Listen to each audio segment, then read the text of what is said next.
샬롬, 샬롬, 샬롬, 샬롬.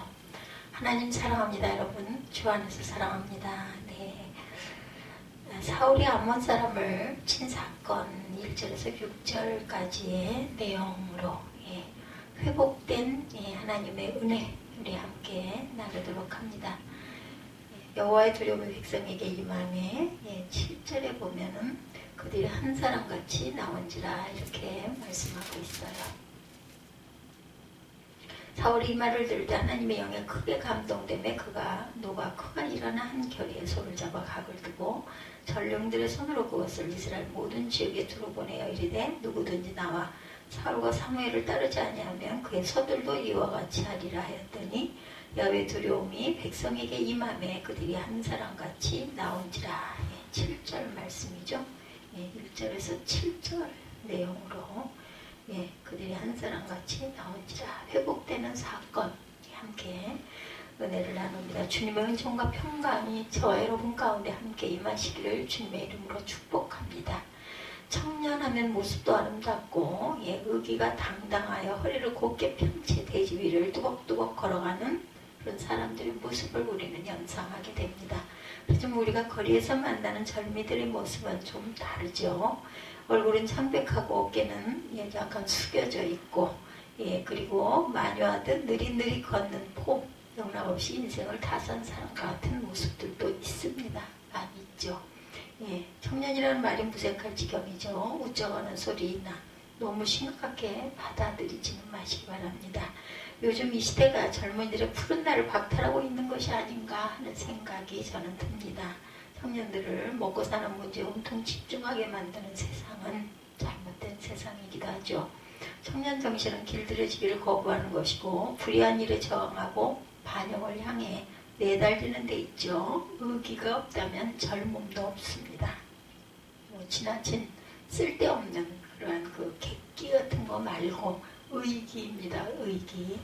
그런 젊음은 서툴죠. 그럴 수밖에 없습니다. 넘어지고 일어서기를 반복하기가 일쑤이죠. 그러나 절망하는 사람만이 또한 희망을 갖고 다시 일어날 수 있다는 거, 절망감이 느껴진다 할지라도 그것도 극복할 줄도 알아야 되죠.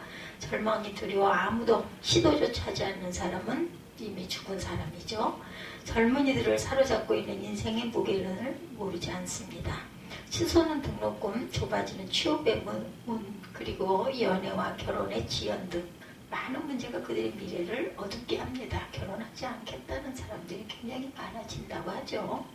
자녀는 물론이고요. 자녀도 갖지 않겠다. 그럴수록 새로운 세상을 또한 꿈꿀 줄도 알아야 합니다. 그리고 이 세상을 열기 위해 분투해야 되겠죠. 젊음은. 오늘 이스라엘의 부족 국가에서 군주로 이행하는 시기에 벌어졌다는 한 사건을 우리가 돌아보면서 우리에게 요구되는 바가 무엇인지를 가늠해 봅니다. 이스라엘은 아주 오랫동안 평등 공동체 이상을 추구해 왔어요. 그들이 애굽을 탈출한 것은 억압과 차별이 없는 세상에서 살고 싶었기 때문인데 가까스로 정착에 성공했지만 그들의 꿈은 현실 속에서 실현되기가 어려웠습니다. 강력한 국가 체제를 갖춘 주변 나라들의 침공이 잦아지자 백성들은 강력한 국가를 만들기 위해 왕이 필요하다 이렇게 생각을 하죠. 그들은 선지자 사무엘을 압박해서 왕정 국가로 발돋움하려고 합니다. 그렇지만 왕정 국가로 이행이 그렇게 쉽지는 않죠. 사무엘이 사울에게 기름을 부었지만 사람들은 그를 왕으로 인정하지도 않고 존중하지도 않았어요. 그의 등장을 반기는 이들도 있었지만 노골적으로 말도 안 돼. 적간 녀석이 뭐래 이런 식으로 아주 비하하고 조롱하는 이들도 있었다는 거죠. 과도기입니다. 사울은 기름 부음을 받았음에도 불구하고 기부하 있는 자기 집으로 돌아가서 이전처럼 농부로 살고 있어요. 왕의 권위를 인정받기 위해서는 어떤 계기가 당연히 필요했겠죠. 위기는 곧 기회라는 것. 마침내 그 기회가 찾아오죠. 요단강 동편 지역에 터를 잡고 살던 암몬이 길르앗 야베스를 침공한 거예요. 야르논강 약복강 사이에 머물고 있던 암몬 왕 나하스는 세력을 강화하고 전리품을 얻기 위해 가장 가까운 도성인 길르앗 야베스의 징벌에 나선 것입니다. 그 땅은 므낫세 반지파의 영토였는데 요단강 동편에 있었기 때문에 이스라엘 연합으로부터 다소 소외된 지역이기도 했습니다. 사태가 위급해지자 길라디 야베스의 지도자들은 나하스에게 봉신조약을 체결할 용의가 있다 이렇게 말을 하죠. 봉신조약을 맺으면 약소국은 조공을 바쳐야 하고 종주국이 벌이는 전쟁에 참전할 의무를 가지게 됩니다. 대단히 불공평하고 굴욕적인 조약이죠. 그렇지만 나하스는 길라디 야베스 장로들의 그런 제안을 거절하고 더 가혹한 조건을 내세우죠. 주민들을 오른쪽을 다 빼라는 거예요. 역사가 요세푸스에 의해서 그것은 전투력을 빼앗기 위한 조치였다고 그래요. 그 시대에. 나하스는 길라디 야베스 주민들의 전투력을 완전히 제거함으로 후환을 막겠다라는 그러한 아주 잔인한 그러한 그 결과, 그러한 그 조건을 내세운 거죠. 난감합니다. 성경은 길라디 야베스 장로들이 나하스에 그 날미를 달라며 자기들을 구하여 줄 사람이 있는지 찾아보겠다고 말하고 있지만 전투 상황에서는 있을 수 없는 일이기도 합니다.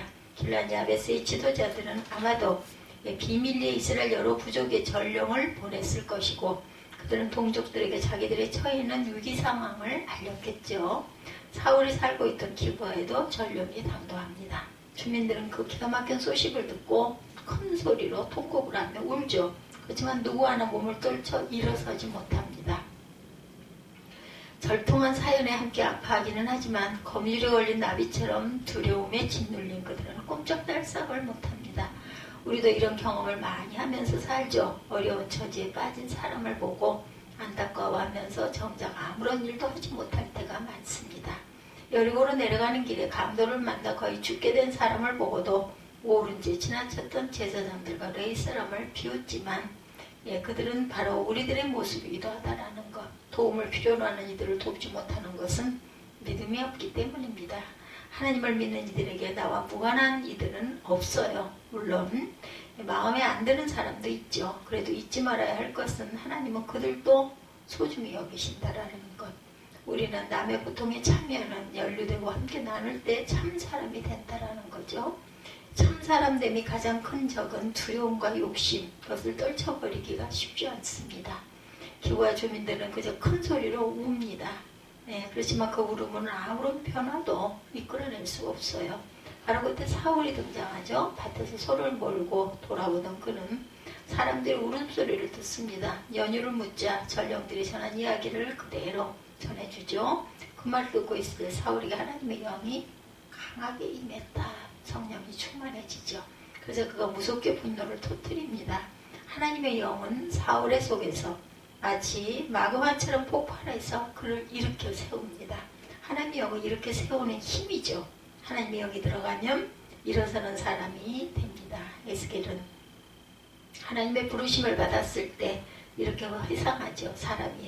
사람아 일어서라, 내가 너에게 할 말이 있다. 그가 나에게 이 말씀을 하실 때 한 영이 내 속으로 들어와 나를 일으켜 세웠다. 에스겔 2장 2절입니다. 마가의 다락방에 성령이 맺을 때 사도들은 골방을 박차고 나가 예수님이 주님이라고 외치죠. 그들은 관원들에게 이끌려가 매를 맞아도 당당히 합니다. 죽임을 내면 죽여라. 살기 원하지 않는다. 하나님이 알아서 하실 것이다. 살면 여기서 살고 예수를 전하고 죽으면 천국에 간다. 이런 배짱이죠. 마가의 다락방에 성령이 임했을 때 오히려 예수 이름 때문에 모욕을 당할 수 있는 자격을 얻게 된 것들을 기뻐합니다. 요한은 죽임을 당한 하나님의 증인들 이야기 끝에 이렇게 말하죠. 계시록 11장 11절에 보면 사흘 반이 지난 뒤에 하나님에게 생명의 기운이 나와 그들 속으로 들어가니 그들의 제발로 일어섰습니다. 세상에 나하스는 많습니다. 반면 하나님의 영에 사로잡힌 사람은 많지 않죠. 세상이 어두운 건 그 때문입니다. 에드먼드 버크는 악이 승리하기 위한 조건은 단 한 가지다. 선한 사람들이 아무것도 하지 않는 것이라고 말했어요. 가슴을 치지 않을 수 없습니다. 선한 의지가 있는 사람들이 악에 대항해 싸우기를 싫어합니다. 하나님의 영은 사울의 속에도 마치 마그마처럼 폭발하죠. 사람아 일어서라, 내가 너에게 할 말이 있다. 마가의 다락방에 성령이 임했을 때 골방으로 박차고 나가 예수가 주님이라고 외쳤던 사건. 그래서 요한은 죽임을 당한 하나님의 증인들 이야기 끝에 이렇게 말하죠. 그러나 사흘반이 지난데 하나님께서 생명의 기운이 나와 그들 속으로 들어가니 그들이 제발로 일어섰다. 세상에 나스는 많습니다. 반면 하나님의 영에 사로잡힌 사람은 많지 않다라는 것. 세상이 어두운 것은 이 때문이죠. 에드문드 버크는 악이 승리하기 위한 조건은 단 한 가지다. 선한 사람들이 아무것도 하지 않는 것이다. 이렇게 말했습니다. 가슴을 치지 않을 수 없죠. 선한 의지가 있는 사람이 악에 대항해 싸우기를 포기한다면 악이 승리할 수밖에 없다는 것이죠. 반면 선한 뜻을 가슴에 품은 사람들이 끝까지 싸움을 포기하지 않는다면 악은 발붙일 자리가 없습니다. 하나님의 영이 임하면 마른 뼈도 일어나 하늘 군대가 됩니다. 하나님의 영에 사로잡힌 사울은 떨쳐 일어나고 분노합니다. 사실 분노는 비정상적인 마음의 상태입니다. 그래서 분노는 일어났다가도 곧 사그라지죠.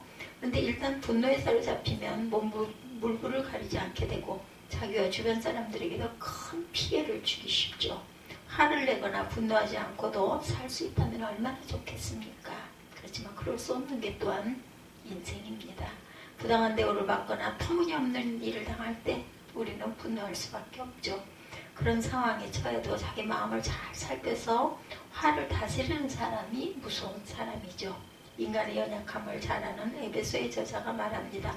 화를 내더라도 죄를 짓는 데까지 이르지 말도록 해라. 해가 지도록 노여움을 품고 있지 말아라. 악마에게 틈을 주지 말아라. 에베소서 4장 26, 7절 말씀입니다.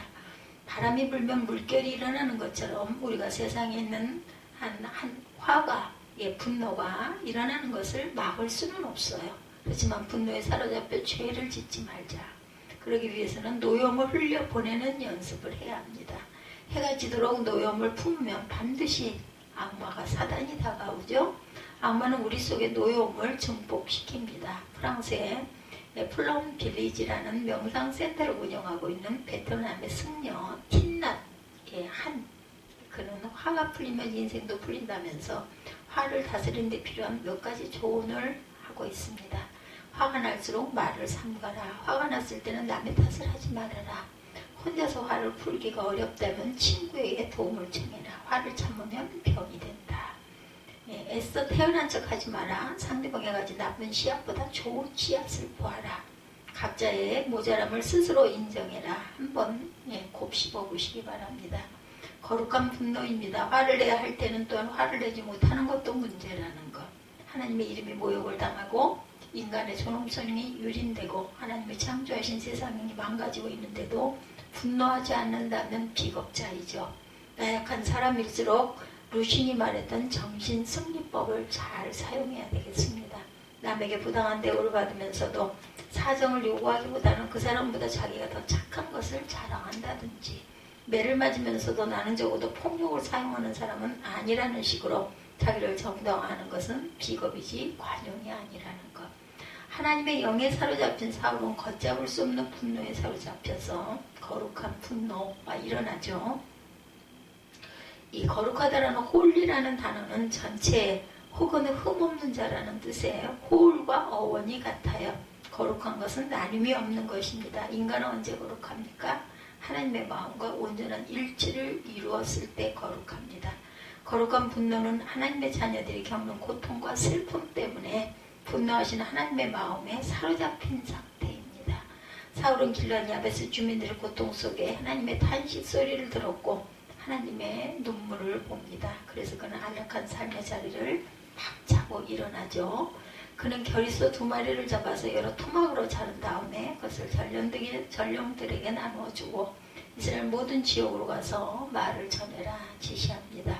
누구든지 사울과 사무엘을 따라 나서지 않으면 그 집의 소들도 이런 꼴을 당할 것이다. 비장한 결의의 선언입니다. 사울의 거룩한 분노는 사람들에게 신적인 두려움을 안겨주었고 각지에서 사람들이 일어나 사울을 뒤따랐어요. 그리고 마침내 암몬 군대를 물리치고 주민들을 구합니다. 이 일을 통해 사울은 왕으로서의 탁월한 지도력을 인정받게 됩니다. 하나님의 영은 농부로서의 삶에 만족하던 사울을 일으켜 세워서 불의에 맞서 싸우는 투사로 만들었어요. 나는 오늘의 젊은이들에게 하나님의 영이 임하기를 기도합니다. 평면적인 현실에 못 박힌 채 더 큰 세상을 보지 못하는 젊은이들을 이렇게 세워주시기를 기도합니다.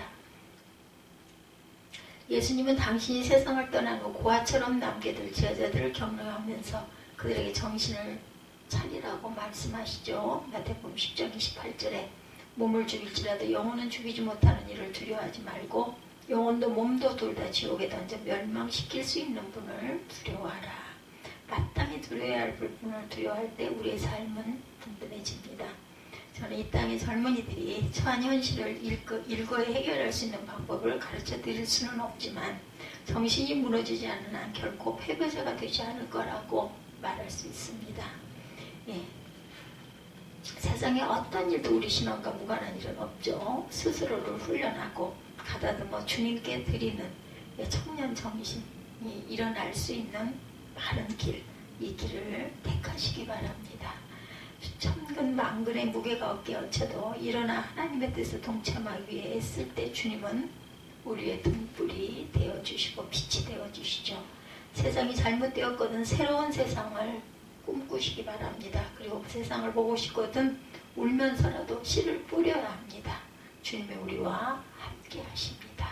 우리의 싸움은 이미 이긴 싸움이죠. 이 교회 그리고 한국교회의 정신의 심지가 바로 박히고 허리를 꼿꼿이 세운 주의 일꾼들이 많아지기를 주님의 이름으로 기도하고 축복합니다.